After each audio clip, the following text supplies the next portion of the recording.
Tata steel کا chairman Jamshedpur میں اپنے اسٹیل یونٹ کے سٹاف کے ساتھ ہفتہ وار میٹنگ میں تھا جب اس کے ایک ملازم نے اس کی توجہ ایک سنجیدہ امر کی طرف مبذول کرواتے ہوئے اسے بتایا کہ ورکرز کے ٹوائلٹس میں صفائی اور حفظان صحت کا معیار بہت خراب ہے۔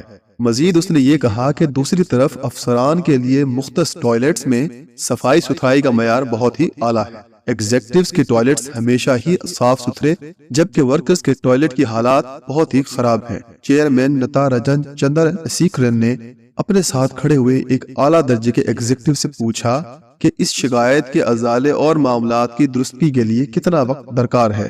اس افسر نے جواب دیا کہ اس کام کے لیے 1 ماہ کافی ہے۔ چیئرمین نے کہا کہ میرا خیال ہے یہ کام صرف 1 دن میں ہو سکتا ہے۔ یہ کہہ کر اس نے کہا کہ کل اس کے پاس ایک کارپینٹر بھیجا جائے۔ اگلے روز کارپینٹر آ گیا۔ چیئرمین نے اسے صرف اتنا کہا کہ وہ جائے اور جا کر فوراً افسروں اور ورکروں کے ٹوائلٹس کے باہر لگی ہوئی تختیوں کو آپس میں بدل دے، یعنی افسران کے ٹوائلٹس کے باہر ورکرز والی تختیاں لگا دے اور ورکرز والے ٹوائلٹس کے باہر افسروں والی تختیاں لگا دے۔ اسی روز یہ کام مکمل کر دیا گیا۔ اب ورکرز کے ٹوائلٹس کے باہر ایگزیکٹوز کی تختی لگ گئی اور ایگزیکٹو کے ٹوائلٹس کے باہر ورکرز کی تختی لگ گئی۔ جب یہ کام مکمل ہو گیا تو چیئرمین نتارجن چندر سیکھرن نے کہا کہ یہ تختیاں ہر 15 روز بعد آپس میں تبدیل کر دی جائیں۔ تمام ٹوائلٹس کی صفائی، حفظان صحت اور دیگر سہولیات کا معیار 3 دن میں ایک دوسرے کے عین برابر ہو گیا۔ لیڈرشپ ایسی شے ہے جو ایگزیکٹو ہونے سے قدرے مختلف اور بلند تر ہے۔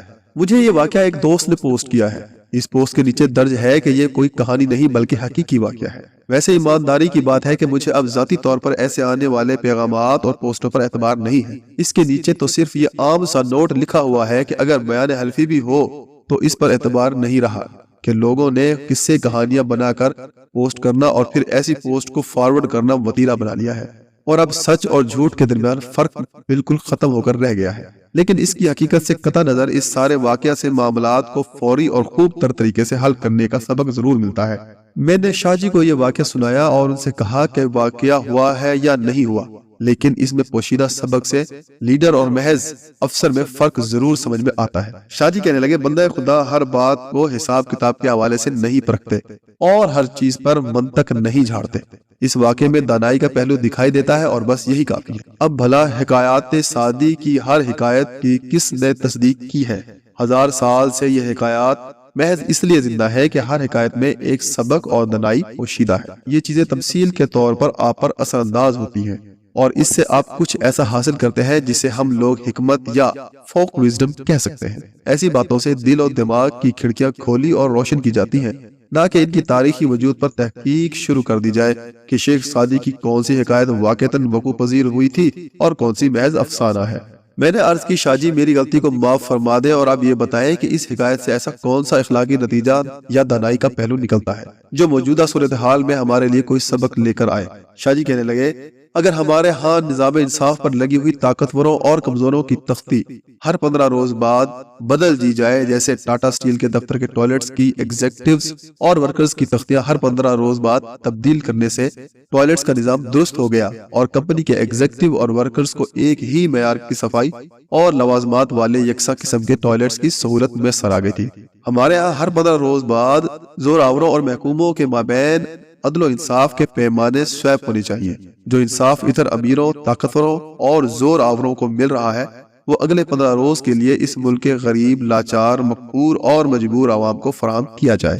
PLD میں درج امیروں اور زور آوروں کو ملنے والے انصاف پر مبنی فیصلوں کا منع عن اطلاق غریبوں اور بے کسوں کے مقدموں پر بھی کیا جائے۔ میں نے کہا، شاہ جی آپ کہنا کیا چاہتے ہیں؟ شاہ جی کہنے لگے، میں یہ کہنا چاہتا ہوں کہ جس طرح میاں نواز شریف کو ان کے پلیٹلیٹس کم ہونے پر 10 سالہ سزا کے دوران بیرون ملک علاج کے لیے جانے کی سہولت دی گئی ہے، اسی طرح جیل میں قید ہر بے کس اور مجبور اس سزا یافتہ ملزم کو جو کسی بھی جان لیوا بیماری میں مبتلا ہے علاج کی سہولت ملنی چاہیے۔ ملک سے باہر تو چھوڑیں، کم از کم ملک کے اندر اسے اس کی مرضی کے ہسپتال میں علاج کروانے کی سہولت ملنی چاہیے۔ وہ قیدی نواز شریف ہو، الطاف کمہار ہو، یا نورا موچی، سب کو ایک جیسی سہولت ملنی چاہیے۔ اگر سندھ کے سپیکر آغا سراج درانی کے گھر کو سب جیل قرار دے کر انہیں اس میں رکھا جا سکتا ہے تو یہ سہولت چند ہزار روپے کی رشوت میں پکڑے جانے والے کسی افتخار کلرک کو بھی ملنی چاہیے، اور بکری چوری کرنے والے جاوید میراثی کو بھی اس سے مستفید ہونے کا حق دیا جائے۔ ہر مفرور اور اشتہاری کو واپسی پر جلسہ کرنے اور جلوس نکالنے کی اجازت ملنی چاہیے۔ آئین پاکستان اپنی ہر شہری کو قطع نظر اس کی سماجی حیثیت، اس کے سیاسی مقام، اس کی معاشی درجہ بندی اور اس کے معاشرتی مرتبے کے برابر کی حیثیت کی ضمانت دیتا ہے، لیکن یہ ضمانت صرف لکھے ہونے کی حد تک ہے۔ اس ملک میں بےکس اور مجبور کی اپیل کی تاریخ مہینوں بلکہ سالوں تک نہیں آتی، جبکہ زور آوروں کے لیے چھٹی والے دن بھی عدالتیں کھل جاتی ہیں اور آدھی رات کو انصاف کے بغل بجنے لگ جاتے ہیں۔ کسی کو بعد از گرفتاری مہینوں ضمانت نہیں ملتی اور کسی کو پیشگی حفاظتی ضمانت عطا کر دی جاتی ہے۔ کسی کو گناہگار ہونے کے ناقابل تردید شواہد کے باوجود بریت کے منصب پر سرفراز کر دیا جاتا ہے، اور کسی کی بے گناہی کا حکم تب جاری ہوتا ہے جب اسے پھانسی پر چڑھے کئی مہینے گزر گئے ہوتے ہیں۔ چوک میں باوردی سرکاری پولیس اہلکار کو کچلنے والے باعزت بری ہو جاتے ہیں اور بکری چور کی ضمانت نہیں ہوتی۔ اللہ مجھے مرتبت لوگوں کے توہین کے جرم سے محفوظ فرمائے، لیکن سچائی یہی ہے کہ انصاف کے اونچے دروازے پر لگی ہوئی گھنٹی بجانے کے لیے جتنے اونچے قد کی ضرورت ہے، ہمارے بے آسرا، کمزور، مجبور، مقہور اور لاچار لوگ اس سے محروم ہیں۔ یہ سب لوگ اتنے پست قد اور بونے ہیں کہ ان کا ہاتھ اس زنجیر عدل تک پہنچتا ہی نہیں جسے کھینچ کر وہ منصف اعلیٰ کو اپنی طرف متوجہ کر سکیں اور عدل و انصاف سے مستفید ہو سکیں۔ چلے ہر 15 روز بعد نہ صحیح 4-6 ماہ بعد ہی 15 روز کے لیے امیروں اور غریبوں کو ملنے والے انصاف کے پیمانے آپس میں تبدیل کر دیے جائے۔ ٹاٹا اسٹیل کے ٹوائلٹس کی طرح ان کا معیار بھی یکساں ہو جائے گا۔ خدا نہ خواستہ میرا مطلب نظام انصاف اور ٹوائلٹس کا باہمی موازنہ نہیں ہے، میں تو مثال دے رہا ہوں، آخر کوئی تجربہ کرنے میں کیا حرج ہے۔